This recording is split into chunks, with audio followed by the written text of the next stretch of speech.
Bueno, buenas tardes. El día de hoy tenemos un invitado muy especial que nos está acompañando. Él se llama Alfonso Suárez. Él cumple un diaconado permanente en este momento y queremos hablar el día de hoy, abordar el tema sobre la pastoral familiar y todo lo que se desprende de esta pastoral a nivel de la sociedad y cómo repercute de manera positiva o negativa cuando de cierta manera no se está implementando en todos los círculos familiares de nuestra sociedad. Entonces damos la bienvenida a don Alfonso Suárez. Buenas tardes. Buenas tardes, ¿cómo está? Mucho gusto a todos sus escuchas y televidentes o videntes. Bueno, vamos a comenzar la entrevista primero abordando el tema de qué impacto tiene a nivel de la sociedad el tema de la pastoral familiar. Digamos que primero conocer qué es la pastoral familiar, ¿no?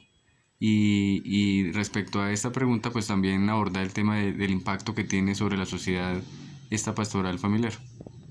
Bueno, usted sabe que la familia es el núcleo y el centro de la sociedad. Si la sociedad está enferma, la familia también. Y en los últimos tiempos, en las últimas décadas, la familia ha recibido unos ataques terribles por parte del mundo. Pues ahorita tenemos los problemas de la ideología de género, el tema del aborto, el tema de la eutanasia, que atentan contra la vida y lógicamente contra la familia. Imagínese una familia donde se aburrieron con el abuelo y entonces pidamos la eutanasia y ya nos deshacemos de él. O la señora que no quiere tener hijos, pero si quiere gozar, y entonces acudamos al aborto. Eso en una forma, diría un poco peyorativa, diría yo. Estoy diciéndolo, pero pues hay otra problemática que lógicamente puede reunir en torno a la mujer que toma esa decisión y a las personas que toman la decisión sobre la eutanasia. Pero es una manera también en que la sociedad ha ido desdibujando el respeto a la vida. Y eso es lo que tenemos también que retomar y se retoma a través de la familia. ¿Cómo? Formando a los hijos en valores, enseñándoles a ser verdaderos cristianos. Y ser verdadero cristiano es vivir al estilo de Cristo. O sea, no haciendo a los demás lo que a mí no me gusta que me hagan. Enseñándole a los hijos a ser honestos, a decir siempre la verdad, porque por la verdad murió Cristo. A que así la verdad me repercuta en que me desaprueben o hasta me castigan o tenga consecuencias, asuma yo la verdad. Así las consecuencias sean en contra mía. Porque la vida pues consiste en eso, en saber afrontar los problemas. Ahorita muchos creen estar criando a los hijos muy bien, pero no les enseñan a entender que hay que sacrificarse, que hay que cargar con la cruz. Y les quieren enseñar a los hijos que todo debe ser facilito, sin esfuerzo. Y ahí están los delincuentes que encontramos. Entonces, en la familia, todo lo que tiene que ver con la sociedad se fundamenta.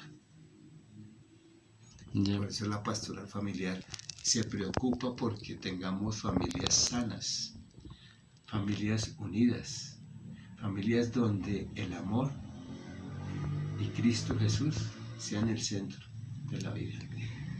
Hablando un poco sobre, obviamente siguiendo esta línea de conversación que estamos teniendo, me gustaría saber, digamos, evidentemente usted pertenece a una generación mucho más atrás, ¿no? Digamos que de pronto los jóvenes que en este momento están viviendo estas épocas, ¿no? Digamos, ¿cuáles son los principales cambios o diferencias que usted logra como distinguir desde su generación a la generación actual y cómo siente que eso de cierta forma ha generado ese cambio disruptivo en la sociedad? hemos pasado de un extremo al otro. En mi generación, el padre era un ser intocable. El papá en la casa era, no, de hecho, no le podía a veces ni siquiera mirar mal, porque ahí ya tomaba la represalia y desafortunadamente pues se educaba con la violencia. Ahora pasamos es al demasiado consentimiento, que al niño no se le puede ni siquiera llevar la contraria porque se traumatiza. Tenemos que volver a tomar esos valores de la mitad, porque pasamos fácilmente de un lado al otro y esas dos partes son perjudiciales. La demasiada violencia, ¿no? Hay que entender que a los hijos hay que educarlos con la razón, explicándoles por qué se les castiga. Y el castigo no siempre tiene que ser físico, es preferible ese castigo en el cual ellos tienen que renunciar a algo, porque así lo sienten y así entienden mejor las cosas. Y como le digo, explicándoles. A nosotros nos pegaban, pero no sabíamos por qué, muchas veces.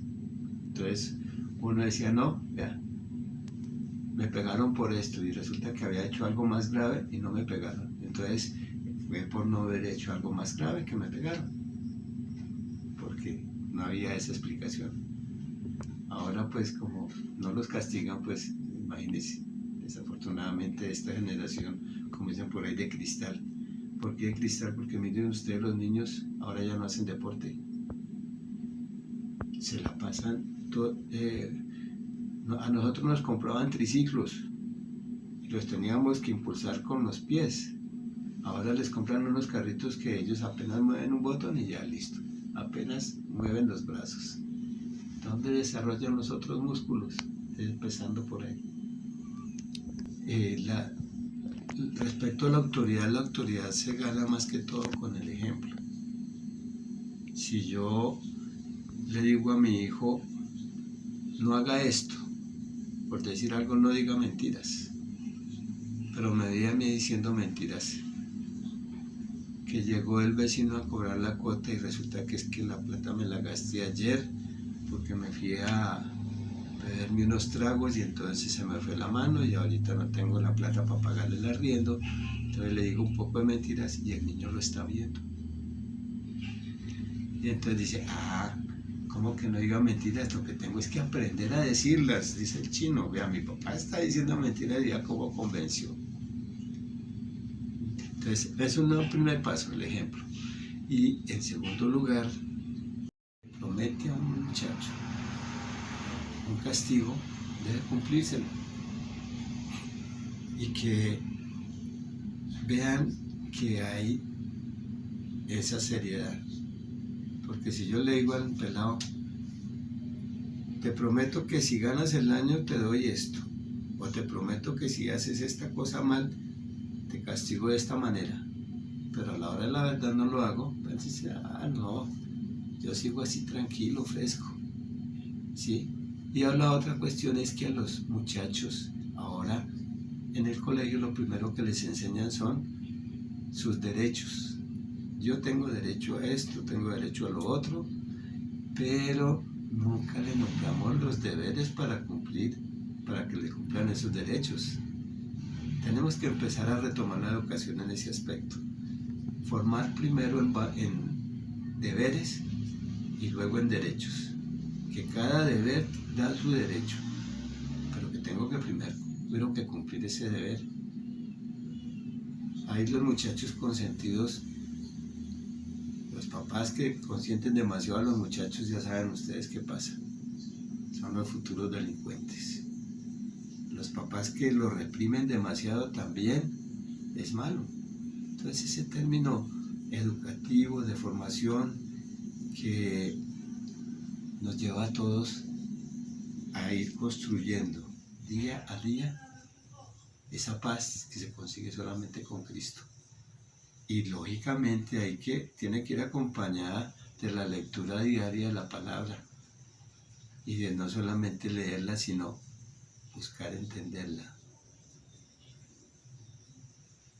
Como nos dicen cuando nos dan el libro, cuando la ordenación,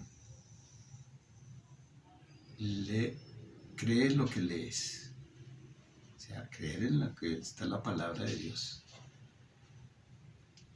Vives lo que crees. Si yo creo, entonces lo hago vida.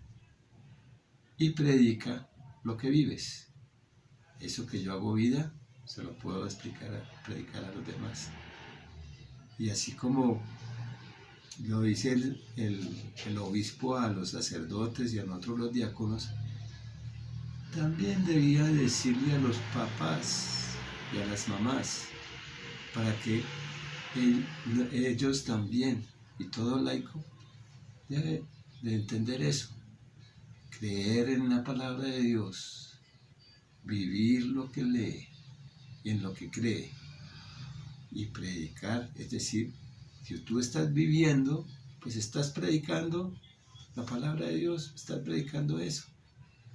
Con la vida es que se predica, básicamente. Continuamos con la siguiente pregunta, que es muy importante también y relevante para esta conversación, y es cómo la pastoral familiar logra generar estrategias para la aplicación práctica de los valores. Hay que mirar el entorno, la realidad que vive, especialmente como la pastoral se desarrolla en una parroquia.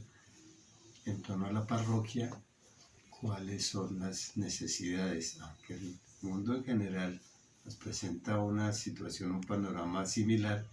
Cada parroquia tiene sus propias necesidades y iniciando en esa realidad vamos proyectando diferentes actividades y conociendo las necesidades de la gente, del contexto, de la comunidad, para así ir desarrollando las diferentes actividades que vayan atrayendo a la gente.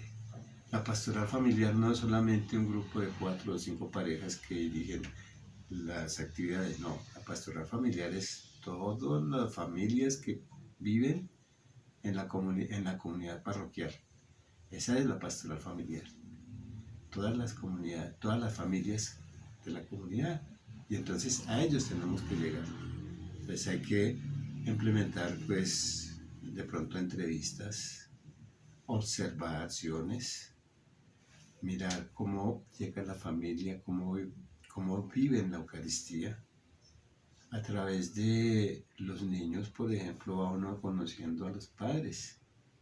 Entonces, uno de los aspectos o de los puntos de la parroquia que nos dan una idea de cómo viven las familias es asomarse a la catequesis de confirmación y de primera comunión, donde vamos conociendo cómo es que son las familias a través de sus niños, cómo están viviendo, qué necesidades están teniendo las familias, cuál es el hogar característico de esa comunidad. Si hay comunidades donde hay una buena cantidad de familias conformadas por padre y madre e hijos, como hay otras donde solamente es mamá e hijos o papá e hijos, porque ya no solamente las mamás abandonadas, a veces hay también papás abandonados.